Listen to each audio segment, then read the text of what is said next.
찬송하시겠습니다. 찬송 104장, 찬송가 104장 찬송하시겠습니다.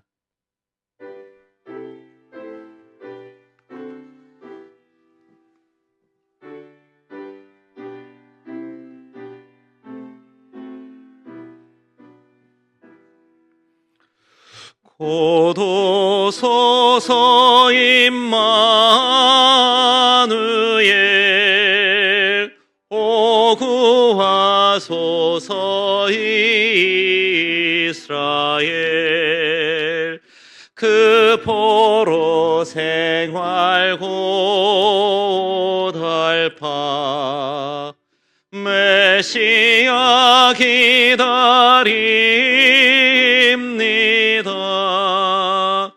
기뻐하라 이스라엘, 고도시리오 임마누엘. 고도소서 지혜의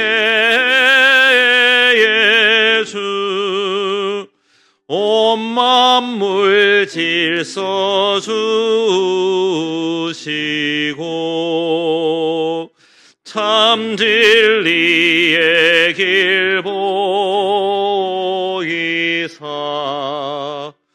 갈 길을 인도하소서.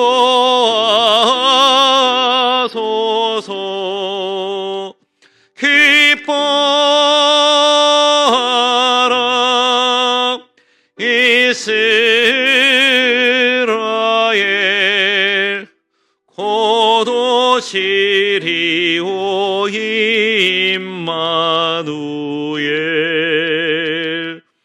고도소서 소망의 주, 만 백성 한 맘 이루어, 시기와 분쟁 없애고, 참 평화 채워주소서.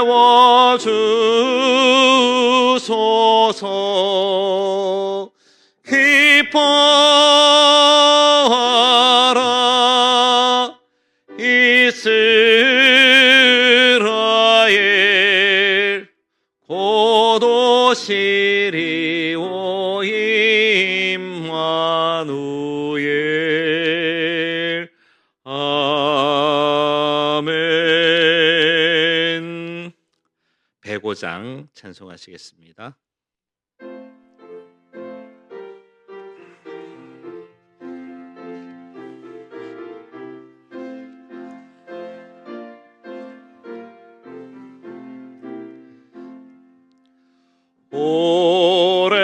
오랫동안 기다리던 주님 강림하셔서,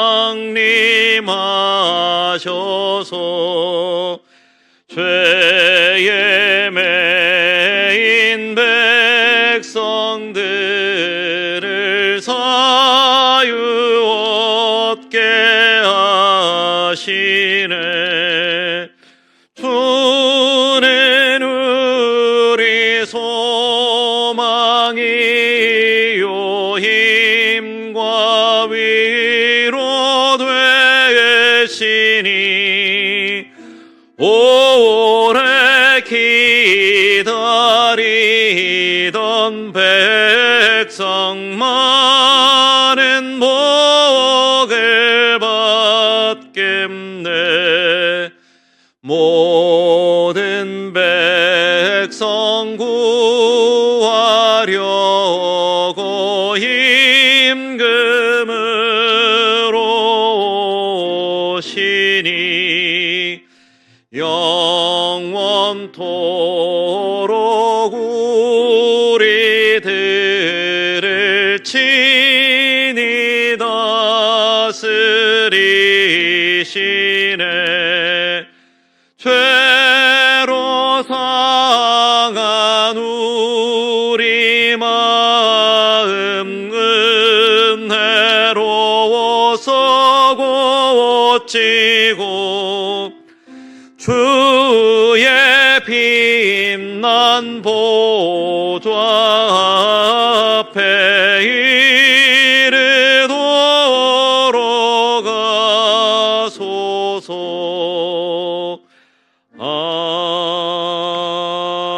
아멘. 101장 찬송하시겠습니다.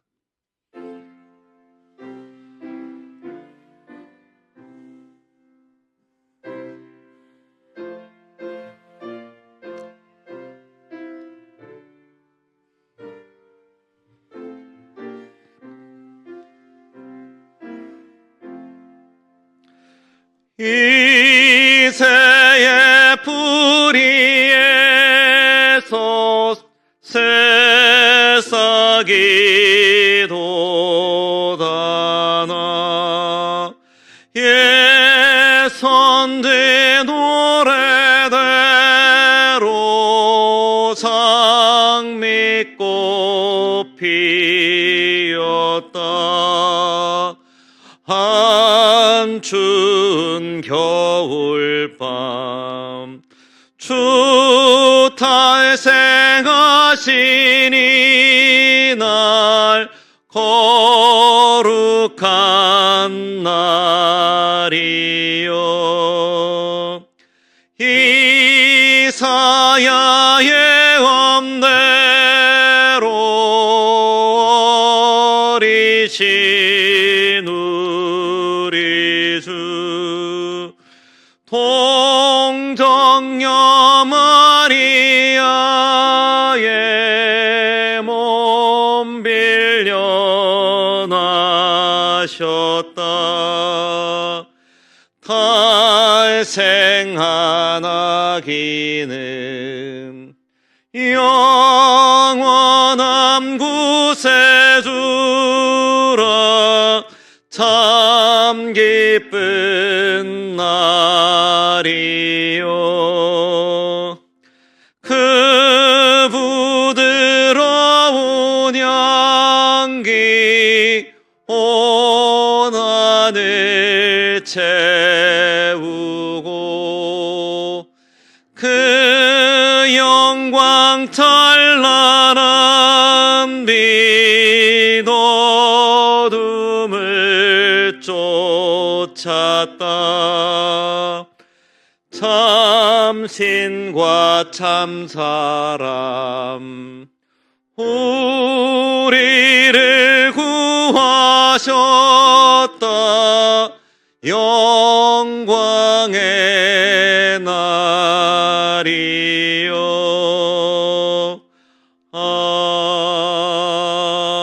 아멘. 289장 찬송하시겠습니다.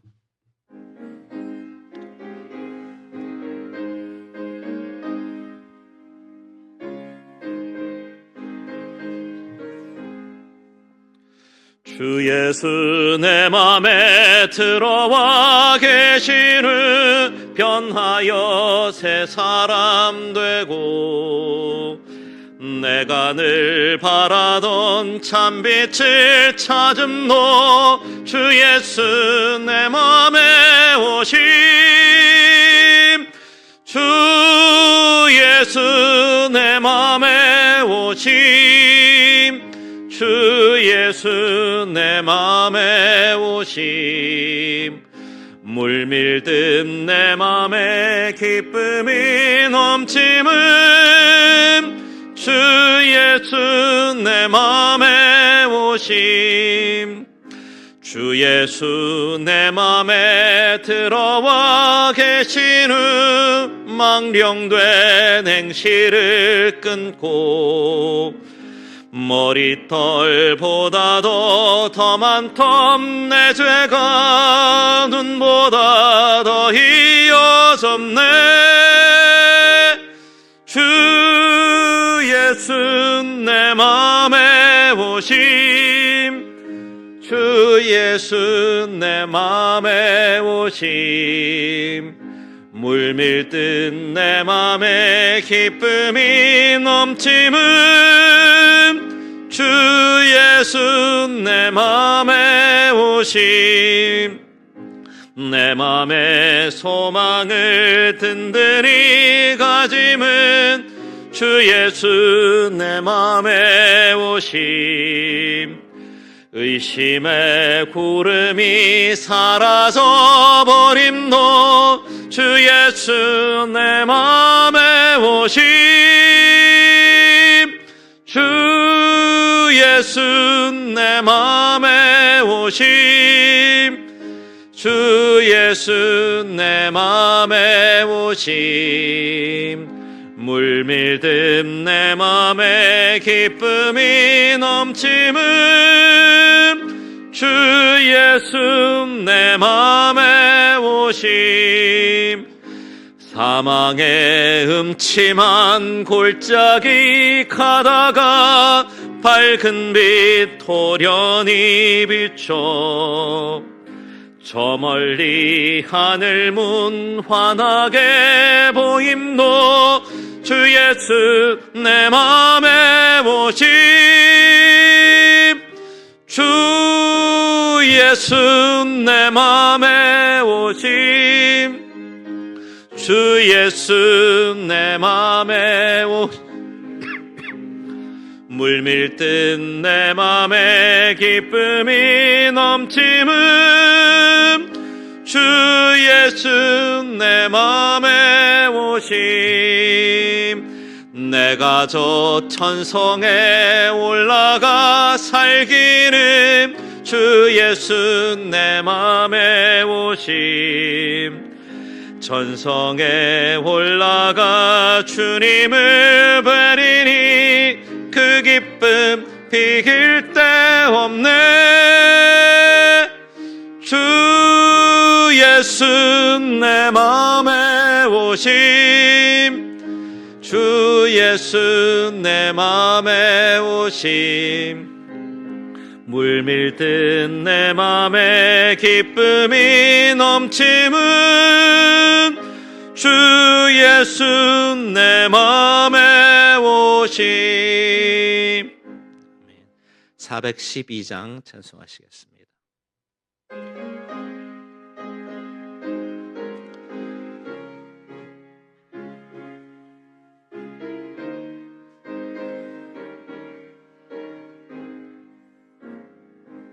내 영혼의 극히 깊은 데서 맑은 가락이 울려나네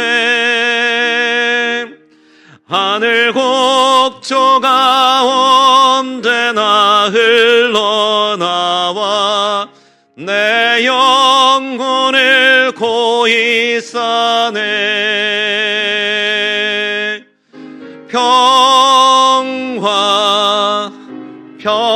평화로다 하늘 위에서 내려오네 그 사랑의 물결이 영원토록 내 영혼을 덮으소서 내 마음속에 솟아난 이 평화는 깊이 묻힌 보배로다 나의 보화를 캐내어 가져갈 자 그 아무도 없으리라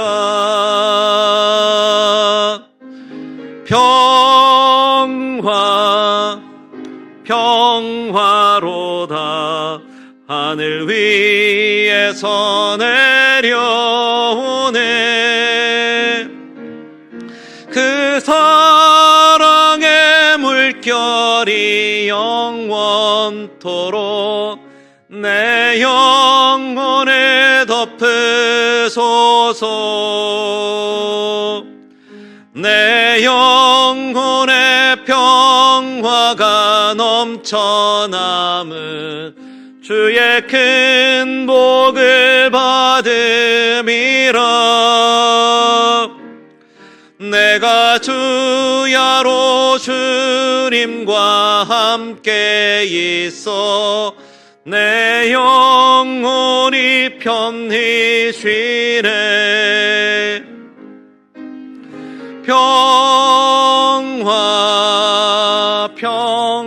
평화로다 하늘 위에서 내려오네.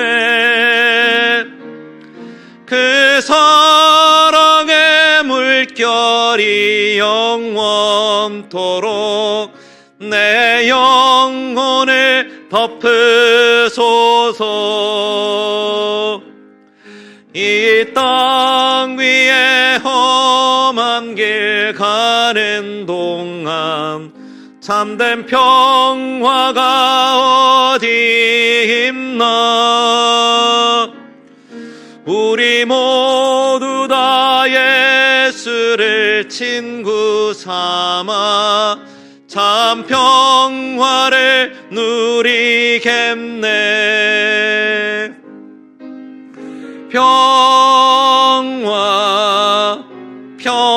평화로다 하늘 위에서 내려오네. 그 사랑의 물결이 영원토록 내 영혼을 덮으소서.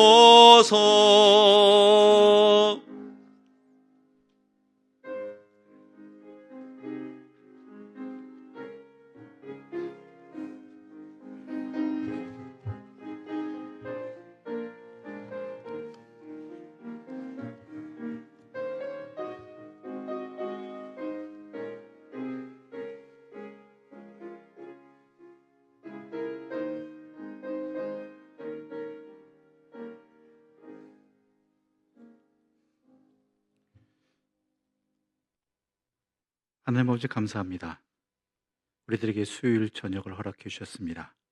하루를 마무리하면서 또한 지난 3일간을 돌아보면서 우리의 삶을 주님 앞에서 돌아볼 수 있는 은혜의 시간을 주신 것을 감사합니다.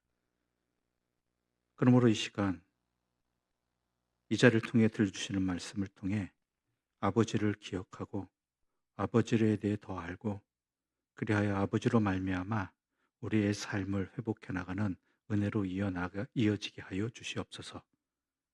그저 내 삶의 지나간 과거에 의해서 또한 무기력해 살아온 삶의 그 결과에 대해서 낭망하고 절망하는 것으로 끝나는 것이 아니라 하나님 아버지 품으로 돌아감으로 말미암아 아버지의 능력을 힘입어 아버지의 사랑에 의해서 다시금 회복되어지는 우리의 생명의 자리가 되게 하여 주시옵소서. 그러기를 간절히 소망하며 이 시간 주님의 말씀 앞에 섰습니다. 주의 성령께서 역사해 주셔서 우리로 하여금 깨닫게 해주시고 일어나서 아버지의 품으로 또한 돌아갈 수 있는 힘도 함께 허락하여 주시옵소서. 예수님의 이름으로 기도드립니다. 아멘.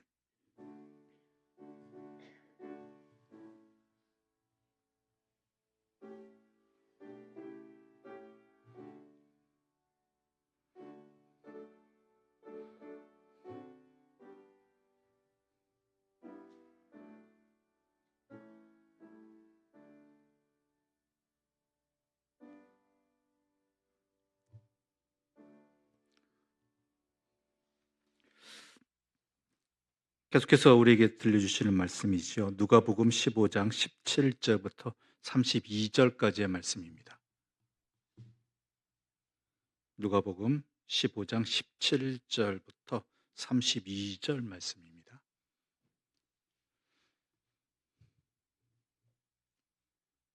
한 절씩 나누도록 하겠습니다. 이에 스스로 돌이켜 이르되 내 아버지에게는 양식이 풍족한 품꾼이 얼마나 많은가. 나는 여기서 주려 죽는구나.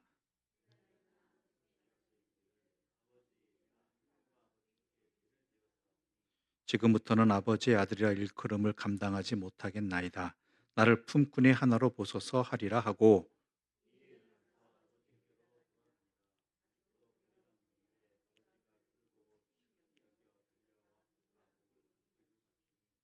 아들이 이르되 아버지 내가 하늘과 아버지께 죄를 지었사오니 지금부터는 아버지의 아들이라 일컬음을 감당하지 못하겠나이다 하나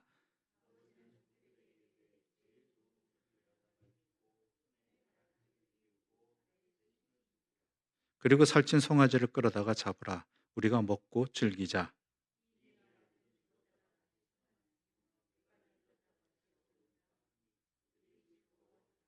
맏아들은 밭에 있다가 돌아와 집에 가까이 왔을 때 풍악과 춤추는 소리를 듣고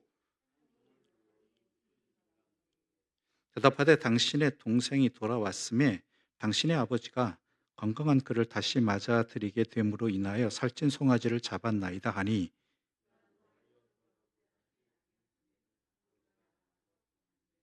아버지께 대답하여 이르되 내가 여러 해 아버지를 섬겨 명을 어김이 없거늘 내게는 염소 새끼라도 주어 나와 내 벗으로 즐기게 하신 일이 없더니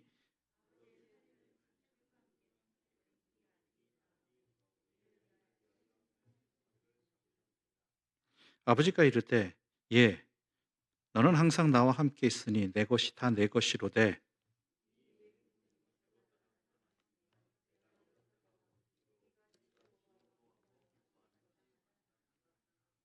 아멘. 음, 우리가 지난 시간에 의해서 둘째 아들의 비유를 함께 살피고 있습니다. 둘째 아들은 자기 자신을 깨닫게 되는 것이죠. 그 상황 속에서. 그가 아마 아버지의 곁을 떠났을 때는 자기는 이제 아버지의 품을 떠나서 자기 나름대로 잘 살 수 있을 것이라고 거기다가 아버지에게 강제적으로라고 표현해야 될까요? 받은 유산으로 자신의 미래를 살아갈 수 있을 걸 생각했을 것입니다. 그런데 그렇지 않았죠. 게다가 상황도 도와주지 않습니다. 그날에 기근이 들었다라는 상황이 벌어졌다라는 것이죠. 기근이 들지 않았으면 그래도 먹고 사는 일에 화려하진 않겠지만 그래도 연명한다고 표현하죠. 연명하는 일에 어느 정도는 할 수 있었을지 모르겠지만 기근까지 들어버렸죠. 그 기근이 얼마나 심했는지 이 둘째 아들은 이방인에게 가서 돼지 치는 일을 하고 게다가 어떻습니까? 가축이나 먹는 쥐염 열매, 즉 기근이 들었을 때 어쩔 수 없이 먹거나 아니면 가축이나 먹는 그 쥐염 열매로 배를 채워야 스스로 채워야만 하는 그 싹도 제대로 돼지치는 싹도 받지 못했다는 이야기입니다. 만약에 돼지치는 일에 대해서 싹을 제대로 받았다라면 그의 먹을거리를 쥐염 열매로 채우진 않았겠죠. 근데 워낙 기근이 많이 들어서 그런지 쥐염 열매조차 주는 사람이 없다고 할 정도의 상황 속에 놓였던 것이죠. 그 상황을 이렇게 그는 말하고 있습니다. 17절 말씀 제가 읽어보겠습니다. 이에 스스로 돌이켜 이르되 내 아버지에게는 양식이 풍족한 품꾼이 얼마나 많은가 나는 여기서 줄여 죽는구나. 그렇죠. 나는 여기서 줄여 죽는구나. 이것이 내 결론이다라는 내가 현재 처해 있는 상황이라는 것입니다. 이대로 살다가 결론은 뭐예요? 줄여서 죽는 것뿐이다라는 것입니다. 근데 여기서 참 재미있는 표현이 단어가 나옵니다. 바로 죽는구나라는 표현이지요. 죽는구나는 이 표현에서 이 단어가요. 우리가 누가복음 15장에서 읽은 다른 두 비유에도 같은 단어가 쓰여집니다. 헬라어로는 똑같은 단어가 쓰여진다고 합니다. 하나는 잃어버린 양에 대한 것이죠. 잃어버린다라는 이 단어도 헬라어로는 똑같다고 합니다. 그리고 그렇다고 또 하나 뭐겠습니까? 드라크마, 10드라크마에서 한 드라크마를 잃어버린다 할 때 이 잃어버리다라는 이때 사용된 잃어버리다라는 이 단어도 죽어버린다와는 똑같은 단어라는 것이죠. 즉 양의 무리를 떠나서 목자의 보호 속에 있지 않는 양은 죽을 수밖에 없습니다. 잃어버린 것 이상 죽음이죠. 양의 특성은 여러분이 너무나 잘 아실 거 아닙니까? 너무나 연약한 짐승이죠. 인간의 돌봄이 없다라면 보호가 없다라면 죽을 수밖에 없는 존재가 목자에게서 떨어졌다, 잃어버린 바 되었다라는 것은요, 그건 죽음과 마찬가지입니다. 드라크마라는 화폐도 마찬가지죠. 아무리 큰 화폐가 있다 할지라도요, 그것이 사용되지 못하는 지경, 즉 잃어버린 바 되면요, 그 화폐는 죽은 것과 마찬가지죠. 그렇지 않습니까? 잃어버렸는데요, 찾을 수가 없는데 사용하지 못하는 것인데요. 그럼 아무리 큰 화폐여도 단위를 가진 화폐여도 무슨 소용이 있겠습니까? 여기서 또 아버지의 품에서 떠난 나는 죽는 존재라는 이야기입니다. 아버지의 품을 떠난 나는 죽는 존재라는 것이죠. 결론은 죽을 수밖에 없다는 것입니다. 앞서 두 비유 속에서는 그 잃어버린 바가 된 것이 목자에 의해 부주의거나 한 것이 있다라면, 또한 이 드라크마의 비유에서도 그 여인의 부주의에 의한 것이지만, 여기서 이 둘째 아들은 뭐예요? 자기가 박차고 나온 것이죠. 자기 의지에 의해서. 그러니까 잃어버렸다고 의미가 아니라 죽어버렸다라고 표현되어진 똑같은 단어일지라도. 그러니까 이 굶주린 상태에 되었을 때 둘째는 비로소 아버지 집을 생각하게 됩니다. 자기가 아버지과 관계없는 곳으로 멀리 떠나와서 아버지께로부터 강권적으로 받은 그 유산을 가지고 살 때는 아버지의 집을 생각하지 않았겠죠. 근데 이 상태가 되니까, 게다가 어떻습니까? 아버지 집에서 일하는 품꾼들도 자신보다는 더 풍족하게 먹을거리 걱정 안 하고 잘 대우받으며 살고 있다는 것도 알게 되는 것이죠. 그런데 나는 어때요? 여기서 주려 죽는구나라는 것이죠. 그렇습니다. 이 상태에서 사람이 할 수 있는 일은, 이 둘째 아들이 할 수 있는 일은 결론은 뭐예요? 주려 죽는 것밖에 없습니다. 그러나 그에게는 다른 길이 있죠. 뭐예요? 아버지 집이 있다는 것입니다. 이게 신앙인입니다. 신앙인은 다른 게 아닙니다. 우리 인생이 죽는 것으로 끝나는 것이 아니라 하나님 아버지 품이 있다는 것을 아는 사람입니다. 아버지 집이 있다는 것을 아는 사람입니다. 그것을 믿고 살아가는 사람이 바로 신앙인입니다. 너무나 당연한 이야기죠. 근데 우리의 삶에서 이것이 당연한 기준이 되고 있느냐라는 것입니다. 근거가 되고 있느냐. 내 삶의 자리에 절망에 이 줄인 것 같은, 줄여 죽을 수밖에 없는 그런 상황에 놓였을 때에도 우리들은 나에겐 아버지 집이 있다라는 그것이 이 상태에서 포기하지 않는 근거가 되고 있느냐. 또한 내 삶을 잘 살아간다고 할지라도요, 참된 내 집은 하나님 아버지 품이라는 것, 그것을 항상 기억하면서 그것을 근거로 내 삶을 살아가고 있느냐, 바로 그것이죠. 근데 우리는요, 아무 일 없을 때는 그 생각 안 하고 삽니다. 이 땅이 내 집인 것 같습니다. 여기가 내 삶의 전부인 것 같습니다. 근데 그것을 잃어버리고 나서야, 그것이 잘못되고 나서야 아버지의 집을 기억한다는 게 우리의 참 안타까운 모습이지요. 이 세상에 눈에 보이는 것이 전부가 아니라 그 이상이 있음을 우리는 알고 있는데 믿지 않는 생활을 하고 있다는 것입니다. 우리의 근심 걱정이 과연 무엇에 의한 것입니까? 우리가 근심하고 걱정하는 것들을 곰곰이 한번 살펴봤을 때 이 세상이 전부인 줄 알고, 눈에 보이는 것이 전부인 줄 알고 근심하고 걱정하는 것 아니겠습니까?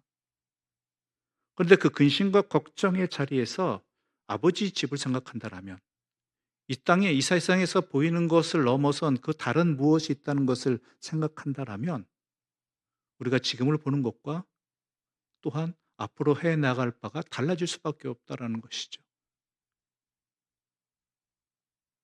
이 둘째 아들의 모습이 그러합니다. 자기에겐 아버지 집이 있다라는 거예요.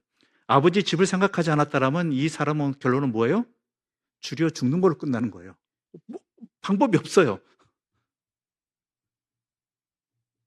그런데 이 둘째 아들에게 아버지 집이 기억나고 그게 자기가 돌아갈 곳이라는 것, 돌아갈 수 있다는 것을 알게 된다면 아버지 집이 있다라는 그것을 기억함으로 인해서 이 이야기는 그의 운명은 줄여 죽는 것으로 끝나지 않게 된다라는 것입니다. 이게 우리의 지혜입니다. 우리의 삶의 지혜입니다. 너무나 당연한 말이지만 이게 진짜 우리의 살 길입니다. 힘든 순간뿐만 아니라 평안한 순간에서도 우리가 멸망의 길에 들어가지 않을 수 있는 길은요, 아버지 집을 생각하는 것이죠. 하나님을 생각하는 것. 하나님의 뜻이 어디 있을까? 하나님께서 이를 통해서 나에게 무엇을 원하고 계실까?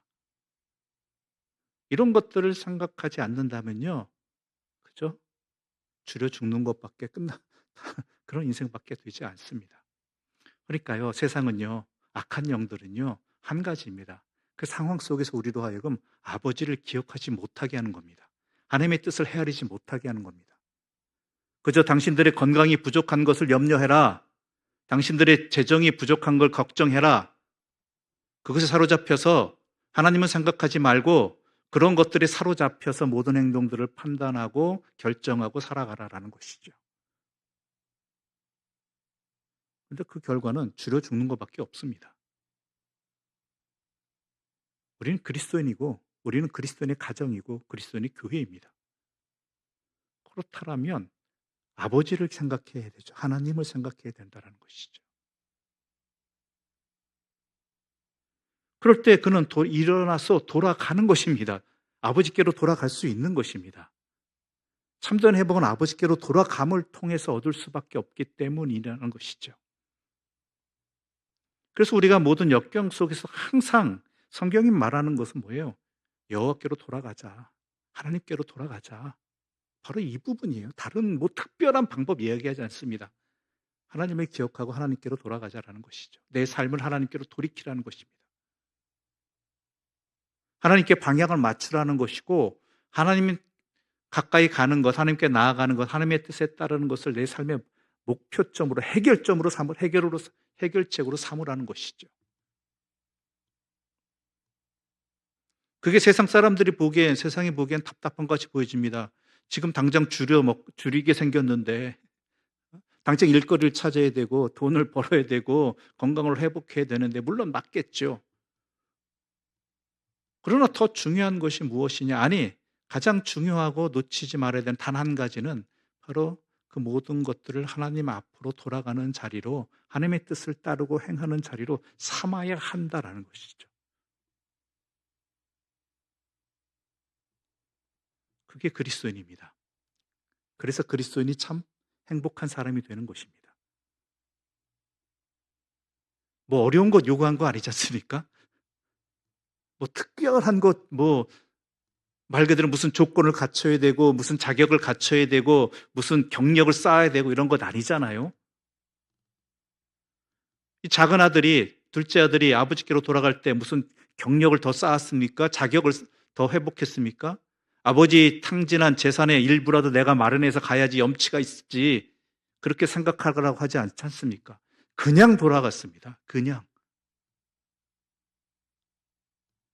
조금이라도 내가 좀 집에 선물이라도 좀 들고 가야지, 하다못해 과일바구니는 뭐 할 망정, 아니면 깨끗이 목욕이라도 하고 가야지, 옷이라도 신발이라도 하나 새로 입고 사야지, 이런 거 없잖아요.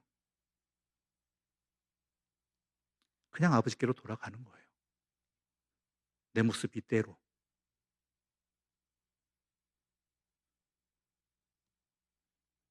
그럴 때 어떤 일이 벌어집니까? 20절 말씀 우리 함께 읽어볼까요? 다시 한번 20절 말씀입니다. 함께 읽겠습니다.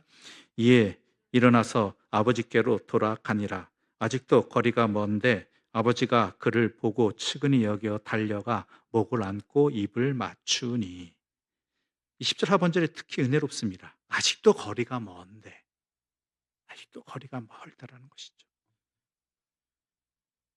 아버지가 그를 보고, 아버지가 먼저 봤습니다.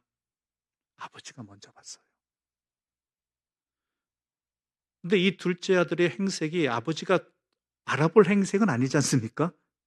시간이 흘렀고요. 그리고 상그지일 거 아니에요, 속된 말로. 돼지치다 왔어요. 거기서 줄였어요. 그러니까 의복이나 옷차림, 뭐 옷차림은커녕 그의 외모 뭐 알아볼 수가 없게 웬 그지 하나가 지나가는 거죠. 근데 멀리서도 그 아들을 알아본 아버지였다라는 것이고, 그리고 먼저 알아보고 먼저 달려갔다라는 것이죠. 그럼 여기서 우리가 한 가지 질문을 던질 수밖에 없습니다. 왜 아버지는 그 둘째 아들이 그 모양 그 꼴이 되는 것으로 내버려 뒀을까? 내버려 뒀을까? 어제 한번 당해봐라. 아무리 말해봤자 지가 당해봐야지. 뭐 이렇게 그래야 안다, 이런 의미였을까요? 우리 가끔 어린아이 자녀들이 뜨거운 거 만지려고 할 때 그러잖아요. 한번 데워봐야지. 그게 뜨거운 거 알고 다시는 안 하지.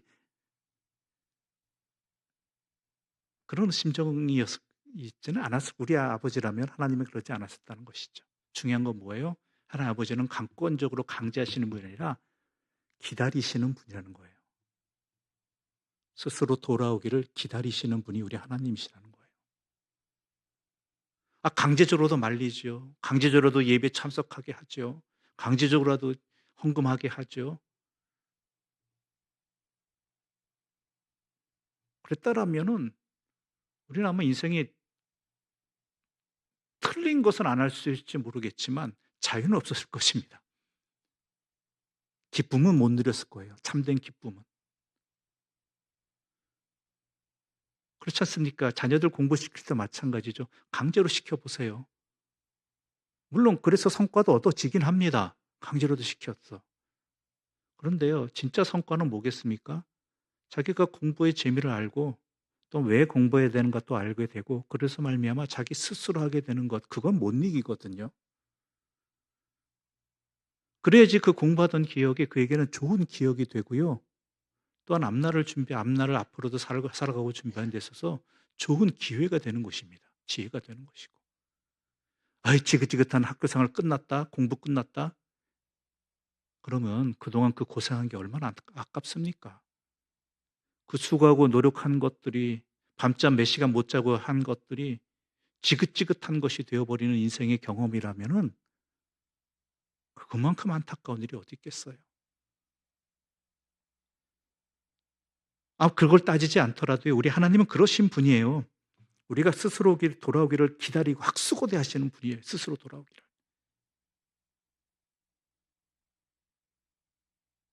근데 그 아버지는 어때요? 거리가 먼데 그를 먼저 보고 안아버리잖아요. 입을 맞추고. 저 같으면 그럴 것 같아요. 달려가긴 하겠죠. 그러나 가면 어때요? 냄새나고 보기, 자, 왔다? 왔니? 씻자. 먼저 씻고 그다음에 안아주고 기쁨에 입을 맞출 것 같아요. 근데 우리 하나님 아버지는 안 것이다라는 것이죠.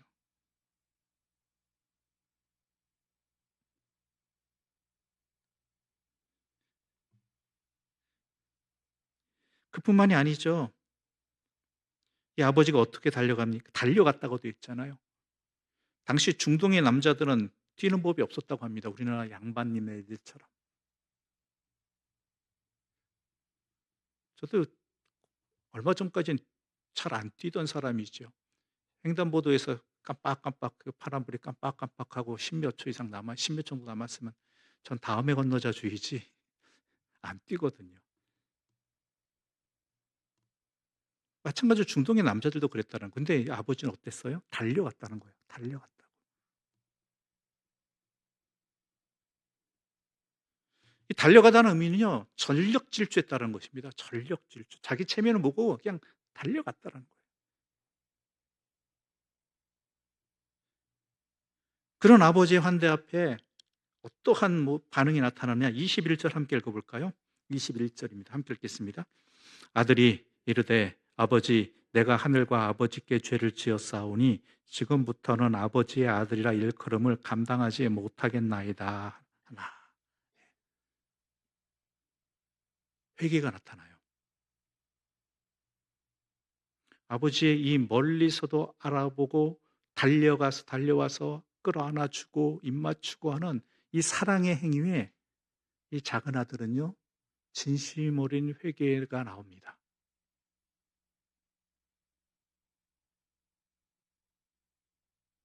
뒤에 누가복음 19장에 삭개오 이야기가 나오죠. 삭개오가 회개하는 것이 어떤 이유 때문입니까? 그를 향해서 얼마나 비난하는 사람들이 많았겠습니까? 그렇게 인생 살면 안 된다고, 세리로서. 그런데 예수님께서 그를 사랑으로 맞아 주십니다. 불러주시고.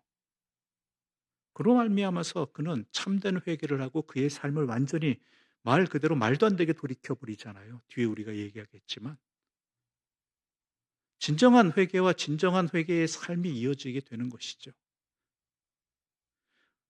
이 작은 아들이 내가 하늘과 아버지께 죄를 지었사오니 지금부터는 아버지의 아들이라 일컬음을 감당하지 못하겠나이다라고 하는 이 진정한 고백은요, 자기가 평소에 그렇게 생각했다라고 볼 수 있겠지만 이 비유 속의 흐름상 볼 때 아버지의 그러한 멀리서도 알아보고 전력으로 달려가서 안아주고 품어주고 입맞추는 그런 아버지의 사랑에 대한 반응이에요.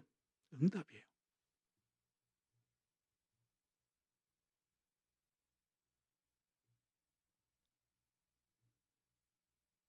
진정한 회개는, 진정한 삶의 변화는요, 사랑으로부터 비롯되어진다는 것이죠.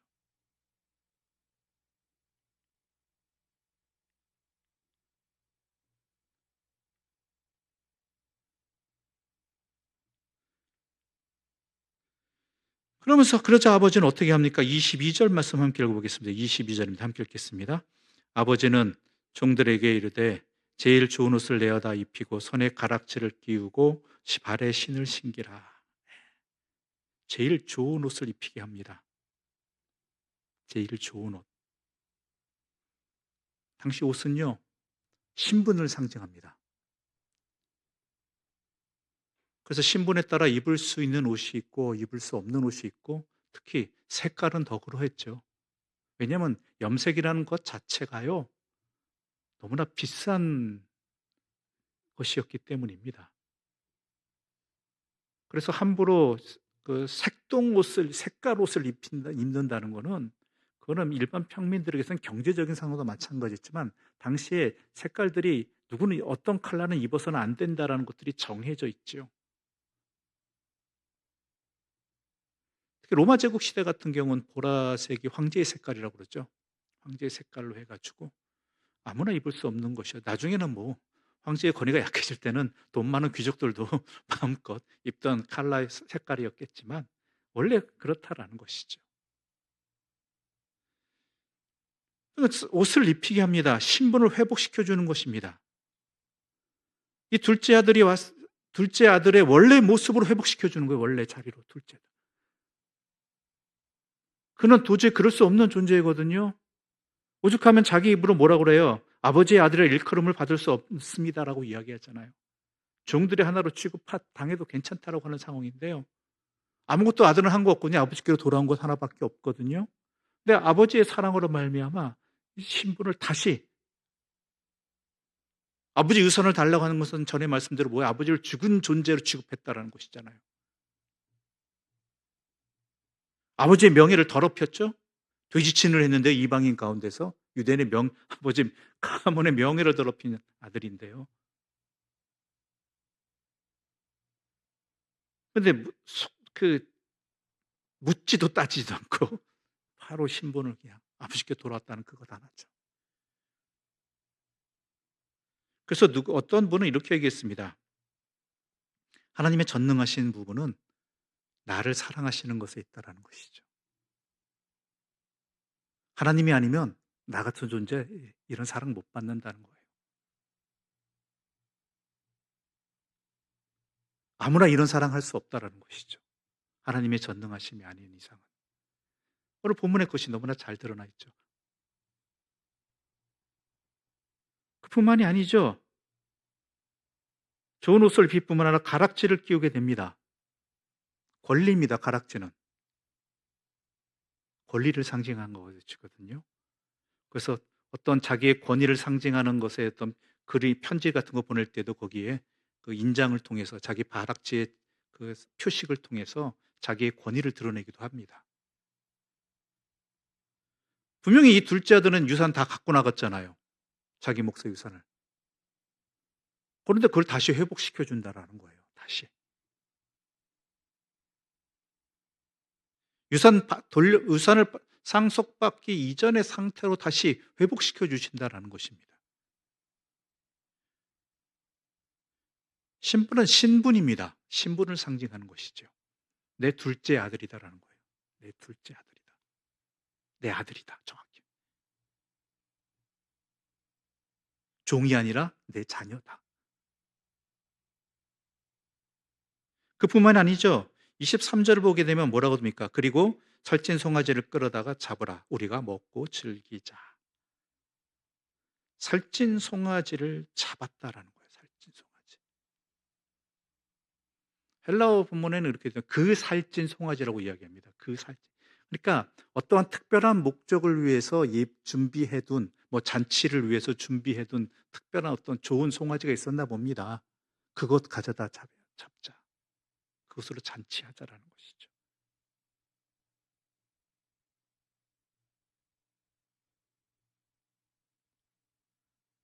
이유를 24절에 이렇게 얘기합니다. 24절 함께 읽어보겠습니다. 24절 말씀입니다. 함께 읽겠습니다.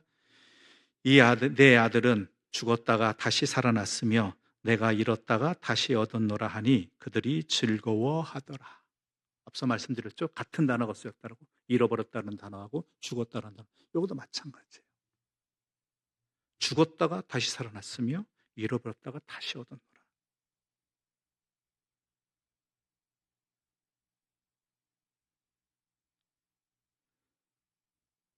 그러니까 아버지에게 이 아들은 이런 기쁨이었다라는 것입니다.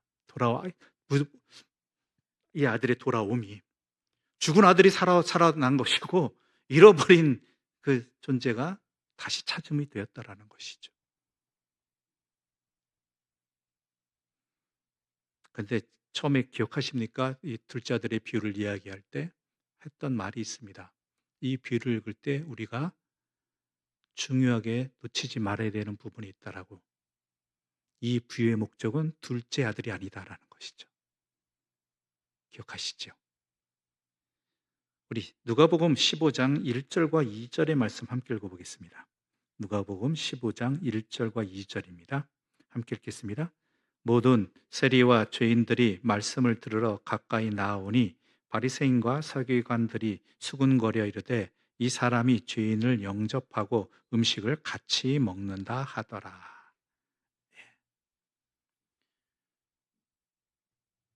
세리와 죄인들은 손가락질의 대상인 정도가 아니죠. 특히 세리 같은 경우는 매국노죠. 민족의 반역자입니다. 죄인들과 같은 취급을 받았죠. 죄인들이라고 여기 말하는 사람들은요, 병든 자, 말 그대로 윤리적인 어떠한 범법적인 죄를 저지른 사람도 있겠지만은 병든 사람도 죄인이었습니다. 왜냐하면 병은 하나님의 징벌이라고 생각했던 시대이고요. 또한 병든 사람들이 죄인이 될 수밖에 없는 것은 안식일을 지킬 수 없었기 때문이죠. 안 지킨 게 아니라 지킬 수가 없었던 것이죠. 왜요? 병든 사람들은 전염성이 있기 때문에 부정하다고 취급되어서 정한 곳에 오면 안 되기 때문이었습니다. 그래서 안식일을 지킬 수가 없는데, 회당에 갈 수 없고 성전에 갈 수 없는데 그것도 안 왔다고 죄인이에요. 그런 상황들이란 것이죠. 근데 예수님은 어떤 분이셨어요? 그런 분들 사람들과 가까이 하는 사람들이죠. 가까이 하는 분이었죠. 음식도 함께 나누죠.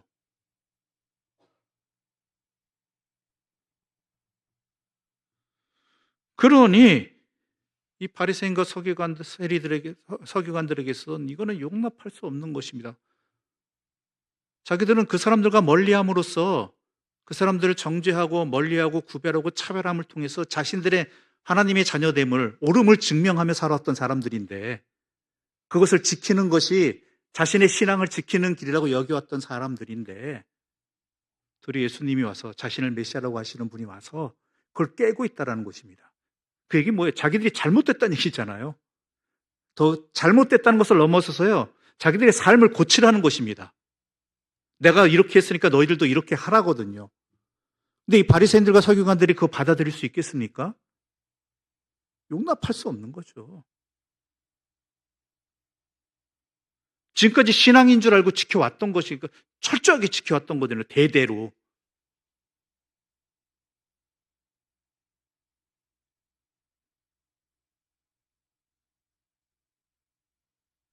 그것을 잘 드러내는 본문이 오늘 마다들의 모습입니다. 우리 25절부터 27절까지의 말씀 함께 읽어보겠습니다. 25절부터 27절입니다.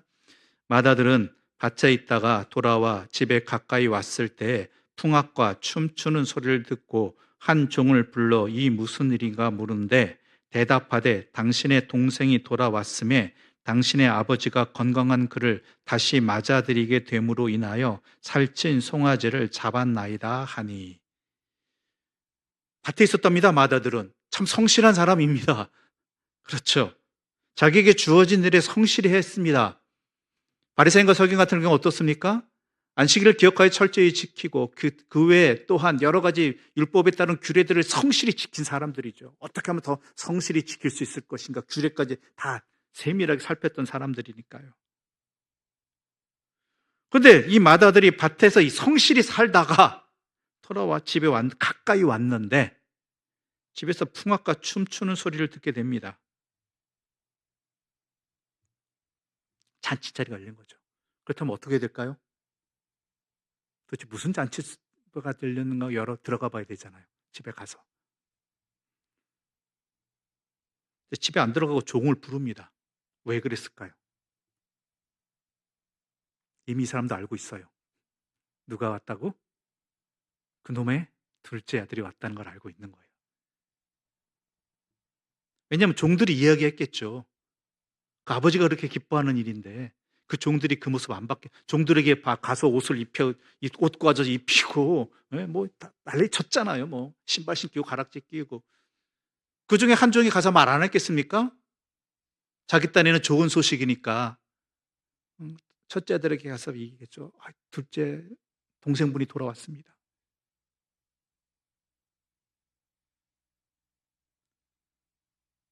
그러니까 이 마다들은 그놈의 자식이 돌아왔구나 이야기하면서 자기가 나름대로 생각한 것이 있어요. 이 둘째 아들이 아버지에게 또한 자신의 가문에게 행한 일이 뭔지를 알잖아요. 그렇다면 응당 이 둘째 아들을 쉽게 용서하지는 않아야 된다라는 그것이 이미 자신 안에 있죠. 근데 그러고 집으로 갔는데 무슨 소리가 들려요? 잔치 소리가 들리는 거예요. 자신의 생각과 다른 것이죠.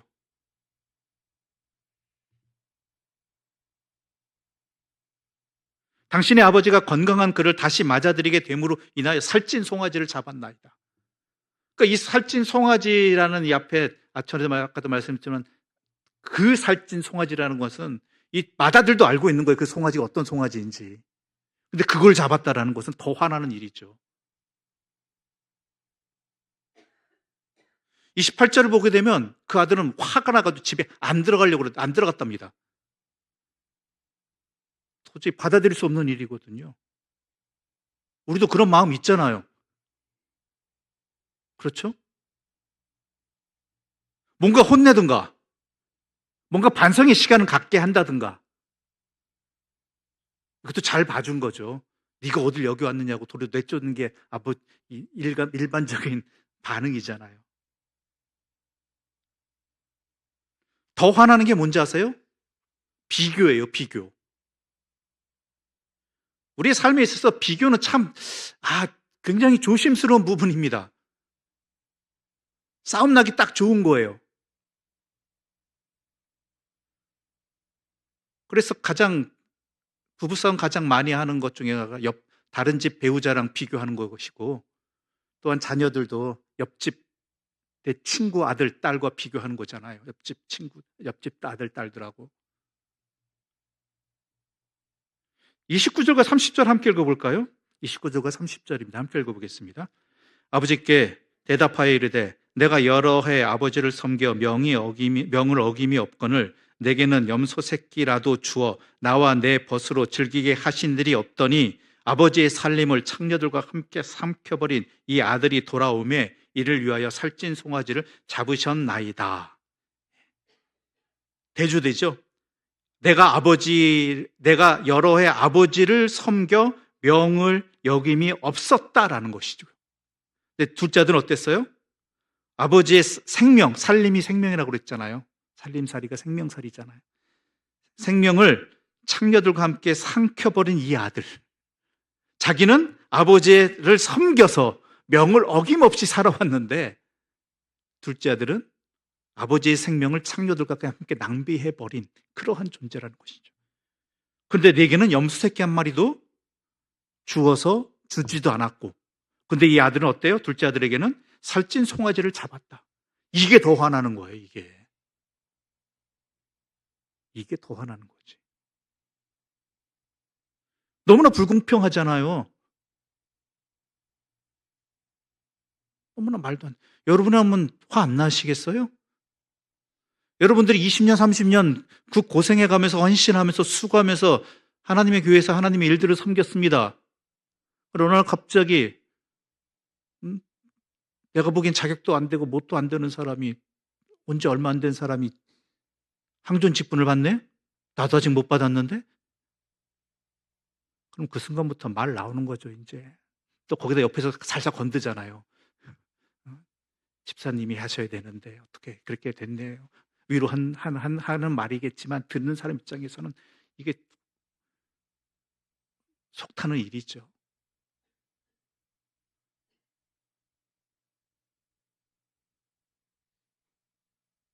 그럴진데 이 아들의 입장에서, 이 맏아들의 입장에서는 어떻겠어요?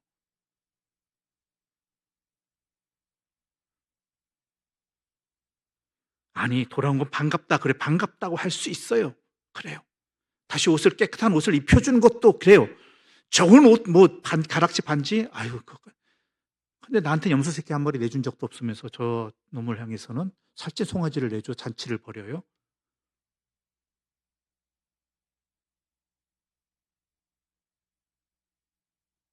그것도 그 살찐 송아지. 거기에 대비해서 염소 새끼, 먹을 게 없는 염소 새끼예요, 염소 새끼가. 그렇잖아요. 살이 얼마 없잖아요.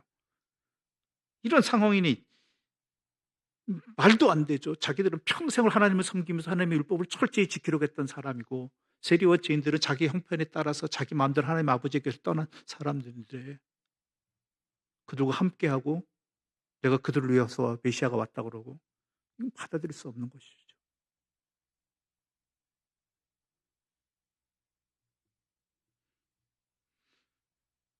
우리 신앙에 열심히 있는 사람들이 참 이 부분에 빠지기 쉽습니다. 아까도 얘기했지만 내가 그토록 헌신하고 열심히 했는데 어디서 온 지 얼마 안 되는 사람이 성도들이 교회 인정을 받는다고 생각하면은, 어떤 자리를 맡는다고 생각하면 그건 도저히 받아들일 수 없는 것이죠. 틀린 얘기 아니에요. 이 맏아들이 몰상식한 것 아니에요. 못된 것도 아니에요.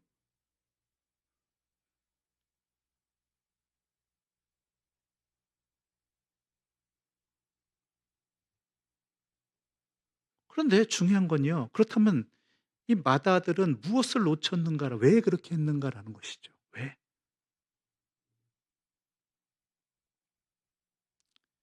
이게 핵심입니다.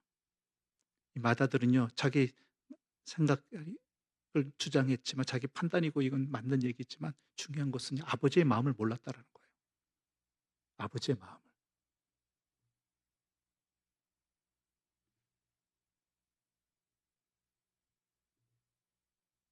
32절 말씀 함께 읽어보겠습니다. 32절 말씀입니다. 함께 읽어보겠습니다. 이 내 동생은 죽었다가 살아났으며 내가 잃었다가 얻었기로 우리가 즐거워하고 기뻐하는 것이 마땅하다 하니라. 이게 아버지의 마음이거든요. 동생도 생각했고 그렇기 때문에 그렇게 판단했겠죠. 자기도 생각했단 말이에요. 근데 가장 중요한 아버지의 마음은 헤아리지 못했다라는 것입니다. 아버지의 마음.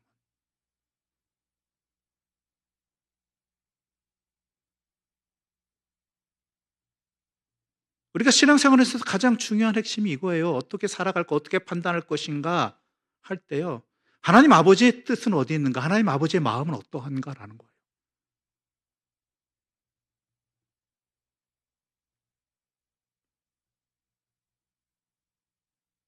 이 부분을 놓쳐버릴 때가 참 많이 있다라는 것이죠. 대부분의 문제들이 바로 여기서 나오게 되는 것입니다.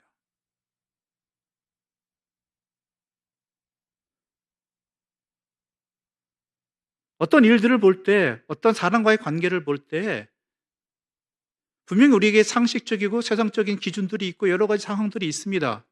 내가 또 손해보는 일도 있고 어려움 당한 일도 있고요. 아픔 당한 일도 있고. 그러나 그 이전에 먼저 우리 그리스도인들은, 하나님의 자녀들은요, 아버지의 마음을 먼저 헤아릴 줄 알아야 된다는 거예요. 하나님의 마음이 왜 그러셨을까? 하나님의 마음이 어디에 있는가? 하나님의 뜻이 어디에 있는가?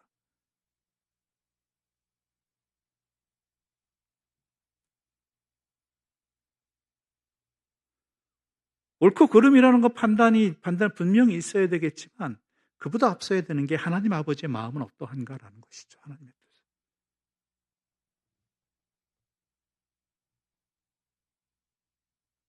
마다들이 가장 이해하지 못한 게 바로 이 부분입니다. 아버지를 열심히 섬겼다고 했는데 성실히 밭에서 일하고 열심히 사고 안 치고 아버지를 열심히 섬겼는데요. 중요한 것은 하나님 아버지의 마음은 헤아리지 못했다라는 거예요. 우리 신앙생활도 마찬가지입니다. 열심히 예배 드리고 열심히 봉사하고 열심히 헌신하고 또한 여러 가지 일들을 함께 신앙적인 행동들을 하죠. 삶을 살아가는데 그것을 통해서 하나님 아버지의 마음을 헤아리지 못하는 경우들이 많다는 거예요. 그냥 예배 드리는 것으로 끝나버리는 거예요. 말씀 읽는 것으로 끝나버리는 거예요. 기도하는 것으로 끝나버리는 거예요.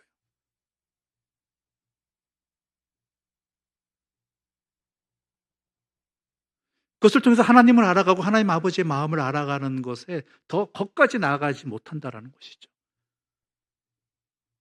이 바리새인과 서기관들도 마찬가지잖아요. 율법을 철저히 읽고 그 말씀대로 행하고 살아가는 그 열심이 있는데 그 열심 가운데 가장 중요한 하나님 아버지의 마음은 헤아리지 않았다라는 것이죠.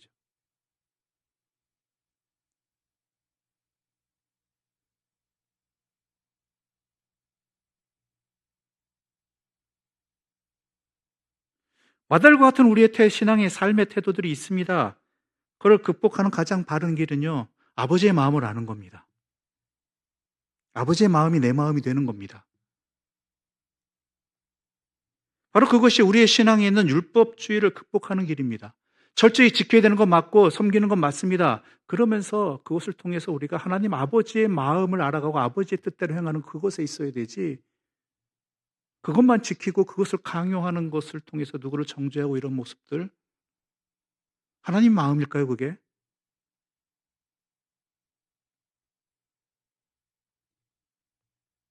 하지 말란 얘기 아닙니다. 지키지 말란 이야기 아닙니다. 그것을 통해서 하나님의 마음을 품고 하나님의 마음이 내 마음이 돼서 하나님의 뜻이 내 뜻이 돼서 살아가는 삶으로 이어져야 된다라는 것이죠.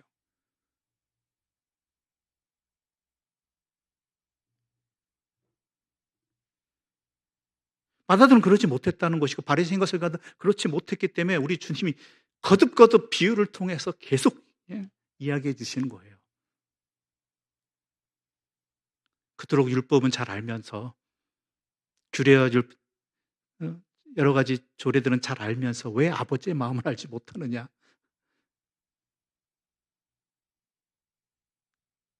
그 아버지의 마음이 있기 때문에 너도 사는 것이고 또한 그 사람도 사는 것인데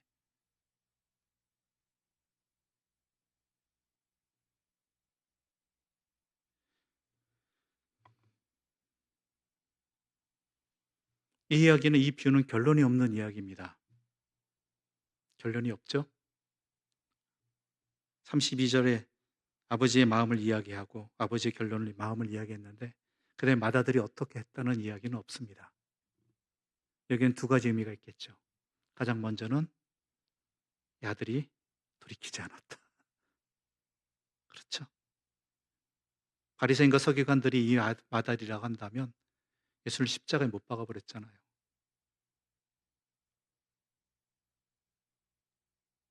두 번째 이유는 우리들에게 던지는 질문이기도 합니다. 우리들은 어떠하냐라는 것이죠. 우리들은 어떠하냐. 아버지의 마음을 품고 아버지의 뜻으로 아버지의 마음이 내 마음이 되고 아버지의 뜻이 내 뜻이 되어지는 그런 신앙생활을 하고 있느냐, 믿음의 생활을 하고 있느냐, 생명의 삶을 살고 있느냐라는 것이죠.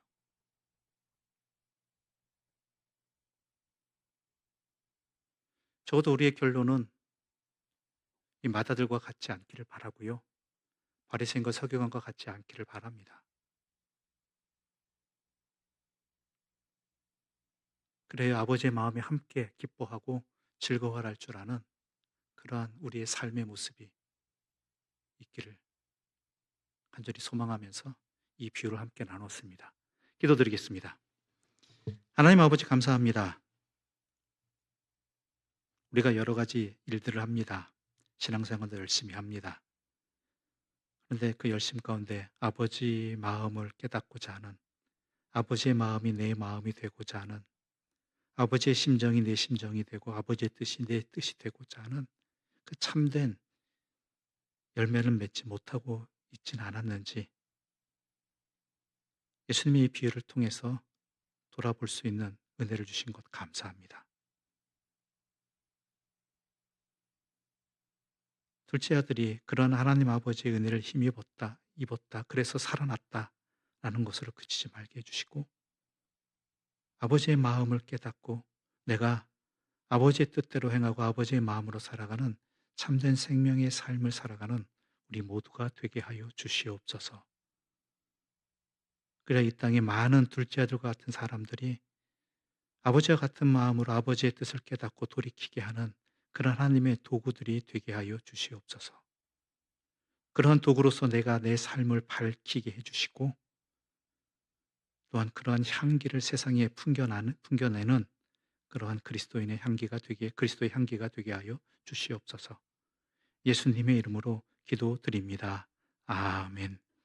하늘에 계신 우리 아버지, 아버지의 이름을 거룩하게 하시며 아버지의 나라가 오게 하시며 아버지의 뜻이 하늘에서와 같이 땅에서도 이루어지게 하소서.